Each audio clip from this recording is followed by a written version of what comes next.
यही देख करके बार बार आपको समझाया जाता है, ए भाई चूक मत करो। किसी से वैर थोड़ी है, द्वेष थोड़ी है। कोई संत यदि आपसे बात करता है तो आपके ऊपर कृपा नहीं, क्यों बात करेगा? क्या लेना है? आपको लगता है हमारे द्वारा कुछ चलता है, हम कुछ है? नहीं नहीं, भ्रम मत करिए, कोई भ्रम मत करिए। आपके लिए वो आपसे बात करते हैं, आपके कल्याण के लिए आपसे बात करते हैं, आपके कल्याण के लिए वो आपको डांटते हैं, आपके कल्याण के लिए आपको दुलार करते हैं। दोनों बातें समझ लीजिए। जो लाडली लाल में चित्त लगाए हुए हैं उनको कहीं किसी सुख की आकांक्षा नहीं। सच्चाई से समझ लीजिए, अगर वो सुख का कहीं खेल खेलते तुम्हें नजर आ रहे हैं, वो तुम्हारे लिए, तुम्हें दुलार कर रहे हैं, निकल चलो। तुम्हें डांट रहे हैं, निकल चलो। तुम्हें प्यार कर रहे हैं, निकल चलो। तुम्हारे मन को अपने प्यार में फांस करके श्री जी के चरणों में समर्पित कर देना, यही काम है। ये सब संतों का यही कार्य, तुम्हारे संसार के प्यार में फैले हुए मन को समेटकर अपनी वाणी, अपने प्यार के बल से उसे प्रियालाल के चरणों में समर्पित कर देना। पर आपके अंदर ये चाह हो जाएगी, तभी आप उस प्यार को समेटने में सहयोग दे पाएंगे। मुझे अब इस ब्रह्मा के रचे हुए माया से मुक्त होना है। पर आप तो इन्हीं खिलौनों में राजी हैं, और जब इन खिलौनों से मन को हटाने की बात कही जाती है तो आपको बुरा लगता है। आपसे जिसे कहा जाता है कि अब आप ऐसे रहिए, मनो चिन्हारो नाय, तो आपको लगता है कि हमारे संबंधों में प्रहार कर रहे हैं। तुम्हारे संबंध जितने हैं इनका प्रहार पहले हो चुका है काल के द्वारा, तुम इनको नहीं रोक पाओगे। काल पहले ही काट चुका है सारे संबंध। बस तुम संबंध का राग लेकर के यहां से जाओगे, दुर्गति हो जाएगी। और संबंध को प्रियालाल के चरणों में समर्पित करके जाओगे तो सदगति हो जाएगी, अनुराग हो जाएगा। जो आसक्ति संसार के संबंधों में है, वही आसक्ति जब संत महापुरुषों से हो जाती तो मोक्ष का खुला हुआ द्वार, ये भगवान कपिल देव जी कहते हैं। आप अपना अधिकार अपने में मत रखिए, गुरुजनों को दे दीजिए। अब हमारे जीवन की बागडोर आपके हाथ में है, आप जिस दिशा में चाहें ले चलें। हमारा केवल आपकी आज्ञा पालन करना कर्तव्य। तो कह रहे कदापि चिन्मयादुपरि चेत स्पृहारोहणे, यदि तुम्हें इस चेतन अचेतन जगत से मुक्त होने की इच्छा जागृत हो गई है तो पहला, स्नेह का संबंध किसी से मत रखिए। स्नेह का संबंध केवल प्रियालाल से रखिए। वही स्नेह जो माता में, जो पिता में, जो भाई में, जो बंधु में, पत्नी में, पुत्र में, वही स्नेह प्रियालाल को चाहिए। आप और सब कुछ दो, भगवत प्राप्ति नहीं होगी। ये स्नेह दे दो तो भगवत प्राप्ति पक्की हो जाएगी। सबसे स्नेह करो श्यामा श्याम के संबंध से। हमारा स्नेह का संबंध श्यामा श्याम से, श्यामा श्याम के संबंध से स्नेह कोई फर्क नहीं पड़ेगा। पर आपको अभी ये कला नहीं आती है। आप जब तक एक बार समस्त संबंधों के स्नेह को बटोर कर प्रियालाल के चरणों में समर्पित नहीं कर देते, तब तक आपको लगेगा, वाणी से बोलोगे कि सब भगवत भाव से ही, लेकिन पूरा राग यही है, ये हमारे अमुक है, हमारे अमुक है। इसलिए इस रहस्य को समझो, पहले हटो, फिर जब वो राग अनुराग में बदल जाता है तो फिर पूरे विश्व से प्यार करो, कोई फर्क नहीं पड़ेगा। सब जीवन सुख प्रीति रीति निवाहत आपनी, क्योंकि वो रीति जानता है। हमारी रीति श्यामा श्याम के संबंध से ही सबको मानना। एकांत की रति विधान करो, शब्दों को समझिए। एकांत की रति विधान करो, अर्थात हमारे हृदय देश में केवल इष्ट और गुरुदेव के सिवा किसी से प्रीति नहीं। पर बहुत इस बात से हम कमजोर हैं। कहीं न कहीं हम अपनी प्रीति, हमारा दोस्त है, हमारा मित्र है, हमारा रिश्ता है, हमारा संबंध है, तो श्री जी करुणा करके आपको लाई अपने संबंध पुष्ट करने के लिए। फिर भी आप अज्ञानवश उन्हीं संबंधों को पुष्ट करते हैं जिससे आपकी दुर्गति हो जाए। जो आपके, अरे एक हिरन के बच्चा के संबंध ने एक जन्म नष्ट कर दिया, फिर और किसकी बात करें। इसलिए एकांत की रति विधान करो। एकांत की आपकी रति हो चुकी है, इसका परिचय आपके सामने भारी विपत्ति आई, मन केवल श्री जी में, भारी संपत्ति सुख संपदा केवल श्री जी में मन, यह है एकांत की रति। अब उसको कोई विचलित नहीं कर सकता। जहां विषयी जन रहते हैं, विषयी जन संभाषण करते हैं, उस स्थान में, उस भीड़ में, उन लोगों के बीच में अरुचि हो जाना। रतिम मदन मोहने विदधताम तदेकांतिकीम, एकांत की भक्ति, विरति, जन समुदाय, प्रपंच भाषण करने वाले, इनसे संबंध नहीं। ना संतु जनतापने प्रतिवसंतु वृंदावने, जनता अर्थात केवल विषय प्रपंच की वार्ता करने वाले, तापने, हृदय में ताप पैदा हो उनके संग नहीं, मुझे संग नहीं। कोई भी हो, प्रिया प्रीतम से तुम्हें मतलब नहीं, उनकी चर्चा से मतलब नहीं, उनके संबंध से मतलब नहीं, तो हमारा आपसे क्या संबंध। देखो, जगत के संबंध प्रियता दिखा करके भोग सामग्री दे सकते हैं, धन दे सकते हैं, व्यवस्था दे सकते हैं, पर प्रियालाल की प्रीति नहीं। पूज्य श्री रघुनाथ दास गोस्वामी जी जब अपने गृह का त्याग करके महाप्रभु चैतन्य देव की शरण में गए, तो 2-3 दिन जो महाप्रभु को भिक्षा आती थी उसी से महाप्रभु दे देते थे। उनको लगा कि नहीं, जीवन जब महाप्रभु को समर्पित है तो हमको जीने का ढंग सीखना चाहिए, कैसे हम विरक्त होकर के जिए। इतने में घर से भेजे हुए बहुत से सेवक, रुपया, सामग्री, रसोईया सब आ गया, क्योंकि बहुत बड़े धनी थे उनके पिताजी, और पिता के भाई दोनों के बीच में एक लाड़िले पुत्र थे, पूज्य श्री रघुनाथ दास गोस्वामी, जिनकी समाधि राधा कुंड में विराजमान है। अब सुंदर सुंदर पकवान, भोग सामग्री घर के भेजे हुए रसोइये सब बनाते, प्रभु को भोग लगता, महाप्रभु चैतन्य देव को भी। और फिर विचार किया, क्या ये माता पिता के द्वारा दी हुई सुविधा वैराग्य में कलंक नहीं है? मेरा जीवन प्रभु के लिए, क्या मैं प्रभु आश्रित नहीं जी सकता? जब विरक्त हो गया तो माता पिता के द्वारा दी हुई भोग सामग्री से जीना निषेध है। प्रवृत्ति और निवृत्ति 2 मार्ग हैं। प्रवृत्ति मार्ग में स्वयं अधिकार हो जाता है पुत्र और पुत्री का माता पिता की संपत्ति पर, निवृत्ति मार्ग में नहीं, स्वीकृत नहीं है। निवृत्ति मार्ग में स्वीकृत नहीं। जिसने इस स्वीकृति को स्वीकार किया वो कच्चा ही बना रहता है पूरे जीवन, पक्का वो कच्चा बना रहता है। ये दृढ़ बात समझ लीजिए। आज तक इतिहास है विरक्तों का, निवृत्ति मार्ग पर अगर वैराग्य ले लिया तो माता पिता के द्वारा उसका भरण पोषण कभी नहीं हुआ। आप पढ़ करके देख लीजिए, चाहे कोई भी हो, किसी भी मार्ग का हो। जब रत्नावती जी ने, उनके लिए चिट्ठी आई, पुत्र ने भेजा कि पिता ने सभा में मुंडी का पुत्र कह के कहा, मतलब सन्यासिनी का पुत्र कह के, माता हमारी इस नाम की रक्षा करना। जी हुई चिट्ठी पढ़ी तो महल छोड़ दिया उसी समय, और नाई को बुलाया, अपने जो राजरानी के बाल थे उतरवा दिया, और संत सभा में बैठ गए। आज से कहा राज अन्न का त्याग।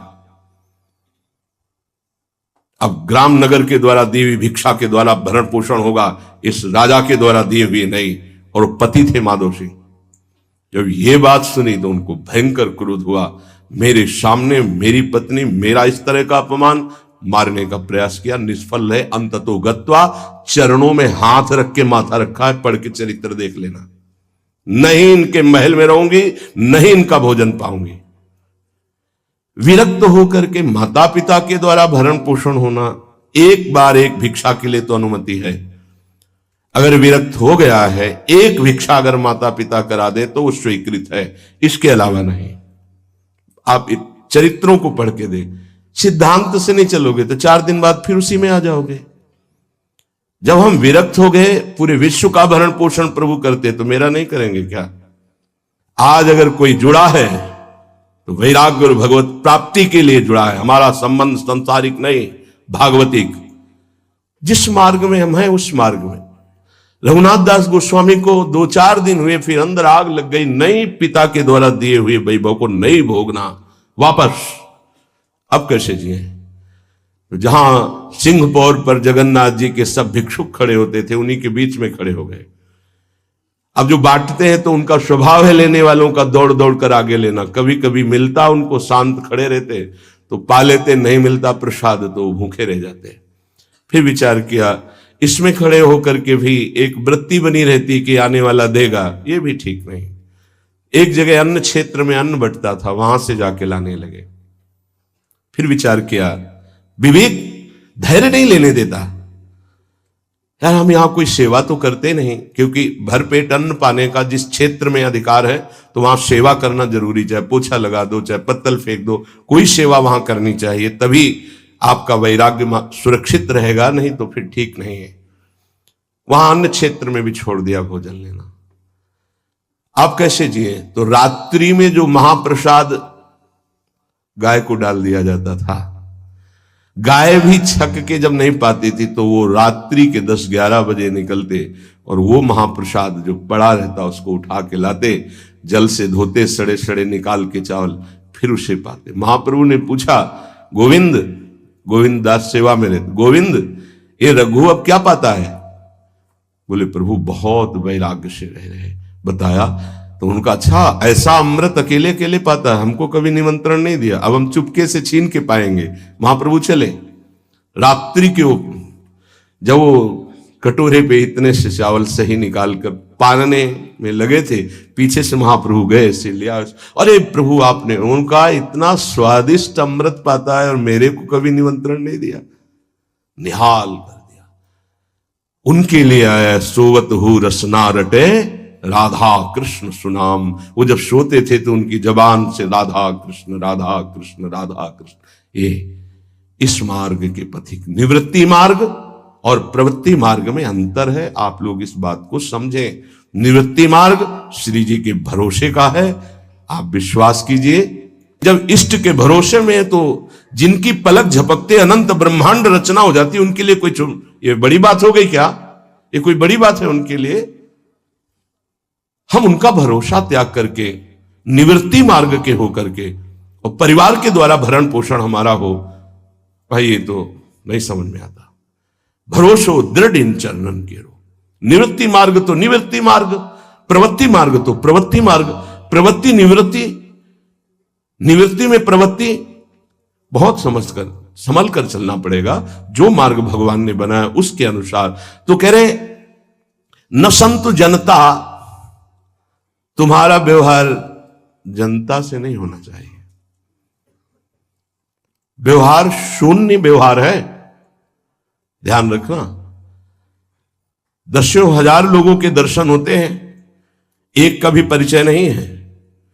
हजारों लोगों से संभाषण है, एक भी हमारा मित्र नहीं है कि ये हमारा है, तुम लोग इसके साक्षी हो, ये हमारा बंदा है, एक भी नहीं है।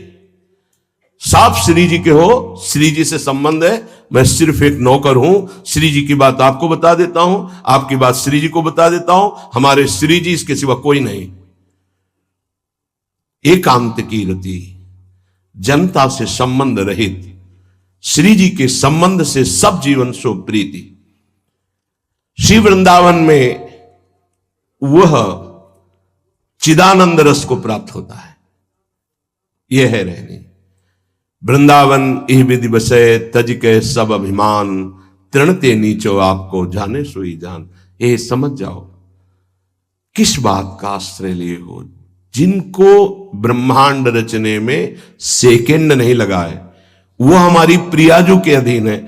हमको कुछ अपनी व्यवस्था के विषय में सोचना, मानो शरणागति के विषय में आपको अविश्वास, कलंक है ये बात। हे बिल्कुल भरोसे पे हो जाओ, फिर सामने देखो क्या होता है। बिल्कुल भरोसे पे हो जाओ। गुरुजनों ने कभी भी अन्य आश्रय नहीं होने दिया, कभी भी अन्य जगह जगह बचाते। वो जानते हैं कि अन्य आश्रय, धन का आश्रय, वस्तु का आश्रय, व्यक्ति का आश्रय, ये तुमसे सच्ची बताते हैं, गुरुजनों की कुछ बातें बाद में समझ में आती, पहले समझ में नहीं आती। केवल श्री जी का भरोसा रखो, जिसने आज दिया है वही कल देगा। जब गुरु जी को कोई कहता कि कभी काम में आ जाएगी ये वस्तु, रख लो, तो बोले इसी को मिटाने के लिए बाबा जी हुए हैं। जब कभी काम में आनी होगी तो तुरंत श्री जी भेजेंगे, हम इसको पहले से क्यों रखें। ये हमें चाहिए कि केवल श्री जी का आश्रय लेकर वृंदावन वास हो। देखना कितना आनंदित रहोगे। फिर रोना आता है, तुम्हारे आंसू फिर निकलेंगे। जब आप एकांत में होंगे, आपका कोई नहीं होगा और आपकी परिस्थिति विपरीत होगी, तब जो शरणागति होती है वही भगवत प्राप्ति कराती है। जब तक विपरीत परिस्थिति नहीं आएगी तब तक शरणागति परिपक्व नहीं होगी। बात लिख लीजिए, चाहे वो द्रौपदी जी हो, चाहे गजराज गजेंद्र जी हो, चाहे कोई भी हो, जब ऐसी विपरीत परिस्थिति आए कि कोई भी सहयोगी नहीं रह गया, तब शुद्ध शरणागति और भगवत साक्षात्कार। उस दिन के लिए तैयार रहो और मांगो कि हमारी आसक्ति का नाश करने के लिए परिस्थिति ऐसी दे दो प्रभु कि सिर्फ आप पर दृष्टि हो, सिर्फ आप पर, ना कोई हमारा, ना हम किसी के, सिर्फ आप। मेरे तो गिरधर गोपाल, दूसरों न कोई। बात समझो, सत्संग की बात को समझो, परमार्थ की बात को समझो। तो जब कोई हमारे जीवन में प्रश्न आता तो जो नील चादर ओढ़े हुए विराजमान है उनकी चादर की तरफ देखते, आकाश की तरफ, बाहर निकलकर आकाश की तरफ देखते। तत्काल उत्तर मिला है हमको, तत्काल भाग, यहां से भाग। झोला टांगा, रात्रि में भागे, जब भागे तब रात्रि में भागे। भागो भागो भागो, भागते भागते अब पायो परम विश्राम। अब वृंदावन, श्री वृंदावन विश्राम, सब सोहित निष्काम मत, श्री वृंदावन विश्राम। हे, भागते रहो, संबंधों से भागते रहो, आश्रयों से भागते रहो। एक आश्रय केवल हरि गुरु का, बस एक विश्राम स्थल। जैसे आप रखो, जैसे आप रखो, हम उसी में राजी हैं। समस्त प्राणियों को वृंदावन के नमस्कार बुद्धि से देखो। देखो यहां की रहनी, वृंदावनी विधि बसे तज के सब अभिमान, तृणते नीचो आपको जाने सोई जान। तृण से नीच अपने को जो जानता है सबको नमस्कार करेगा। और सच्चाई में देखो तो ऐसा ही है, कुछ नहीं है। कोरा अहंकार केवल है। क्या है हमारे अंदर? कुछ नहीं। अगर गुरु कृपा न हो, प्रियालाल की कृपा न हो तो कुछ नहीं। हाथ उठा के कहते हैं कोई बल नहीं है। बल है तो वो है, नहीं तो वो नहीं, तो कुछ बल नहीं। क्या बल है? आप देखो, अंदर से देख लो बैठ के, तुम्हारे अंदर क्या बल है। फिसल कर गड्ढे में गिरने का तो बल है, लेकिन गड्ढे से निकलने का बल तो नहीं है। फिसलने में क्या बल? फिसल कर गिरने का तो है, लेकिन गिर के संभलने का बल, ये केवल गुरु का बल है, ये केवल इष्ट का बल है। इसलिए श्री धाम वृंदावन का आश्रय और वास स्वीकार करो। सबसे छोटा अपने को समझो, समस्त प्राणियों को नमस्कार करो। क्यों? क्योंकि कहीं कोई वृंदावन में किसी का अपराध न बन जाए। नमंतु ननु जंतु कानिह नमंतु रस्तु क्वचित।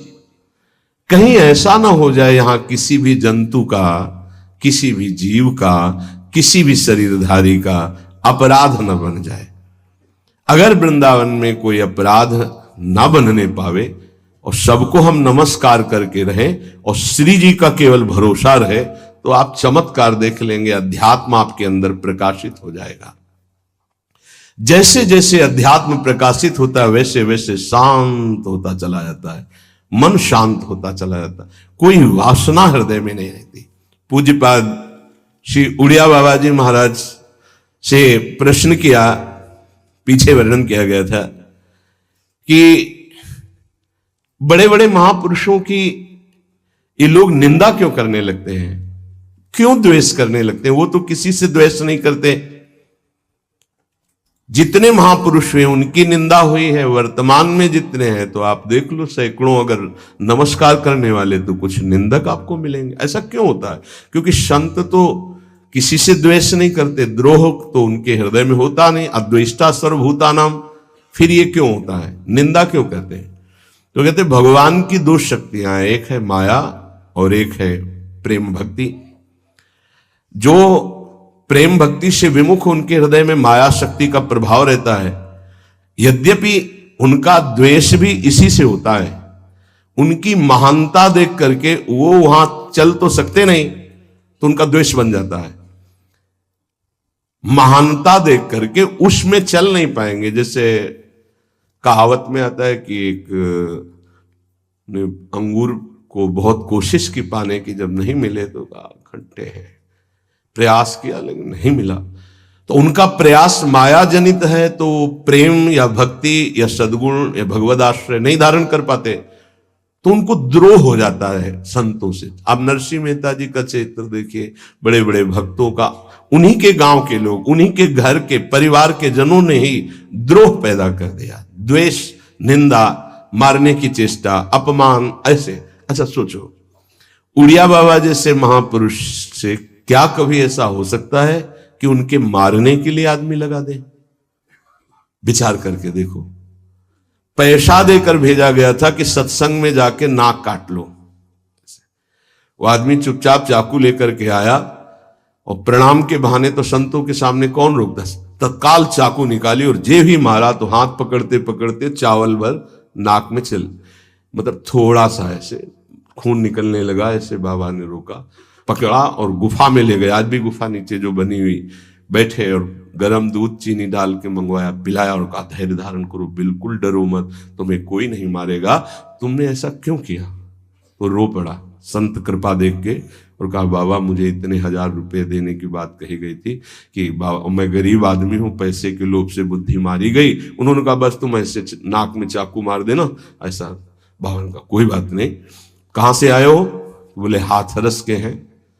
बाबा ने ये नहीं पूछा कि किसने भेजा है। चतुरता इस बात की कि सब शिष्य थे, अगर ये पता चल जाए कि किसने तो उससे द्रोह हो जाएगा ना, बस इतना पूछा था क्यों तुमने ऐसा किया? तो बोले मुझे पैसा दे। ये नहीं पूछा किसने किया, क्योंकि उससे द्वेष हो जाएगा।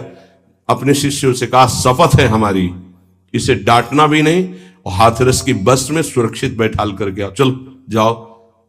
बोलो ऐसे महापुरुष को फिर बाद में जो लीला, द्वेष की हद हो गई, संसार द्वेष की सूली पे चढ़ा दिया, जहर पिला दिया, मीरा जी को जहर पिला दिया, प्रहलाद जी को क्या। क्यों ऐसा करते हैं लोग? बोले माया से आसक्त चित्त वाले जब भक्त को देखते तो उनके अंदर गाली देने का मन होता है, जलन पैदा होती, स्वभाव ऐसा स्वाभाविक है। उनके हृदय में इतना द्वेष पैदा होता है कि वो दुष्ट हृदय कैसे इनकी हानि हो, बस ये सोचते हैं कैसे इनकी। बड़ा विचित्र खेल है ये संतों के साथ। क्यों पलटू बाबा को अयोध्या में झोपड़ी में ही आग लगा दी आसपास से, ऐसा क्यों होता है? तो बोलिए माया शक्ति कि जिसके हृदय में माया का प्रभाव, मलिन हृदय होता है, वो संतों से स्वाभाविक द्वेष करते हैं, जो कि द्वेष के पात्र नहीं है। वो किसी से वो द्वेष नहीं करते। एक संत आप चरित्र उठा करके देखो, संतों से द्वेष करने वाले प्रत्येक महापुरुष के जीवन में देखा गया कि द्वेष करने वाले, और कोई कोई तो उन्हीं के पार्षदों के रूप में द्वेष करने लगे, उन्हीं के पार्षद बनकर उनकी खिलाफत करने लगे और उन्हीं के पार्षदों के द्वारा उनको सूली पर चढ़ाया गया। बड़ा विचित्र माया का खेल है। इसी से वो भक्तों की निंदा करते हैं और भक्तों से द्रोह करके अपना सर्वनाश कर लेते हैं। तो क्या इससे बचा जा सकता है? यदि भगवान का नाम जप करने लगे, भगवान का आश्रय ले ले, तो दृष्टि बदल जाएगी। आप देख लेना, दृष्टि बदल जाएगी। नाम जापक सहृदय होता है, वो घोर पापी पर भी प्यार करता है। लोग समझते नहीं उनके हृदय को। घोर पापी को भी वो प्यार करके भगवान से मिलाना चाहते हैं। यदि आप नाम जप करते हैं तो आप बच सकते हैं, नहीं संत द्रोह की वृत्ति अंदर पैदा हो जाएगी। ये माया है। ये जहां किसी महापुरुष का यश सुन तो वही निंदा शुरू कर देता है, क्योंकि माया उसका पतन कराती है और भक्ति उत्थान कराती है।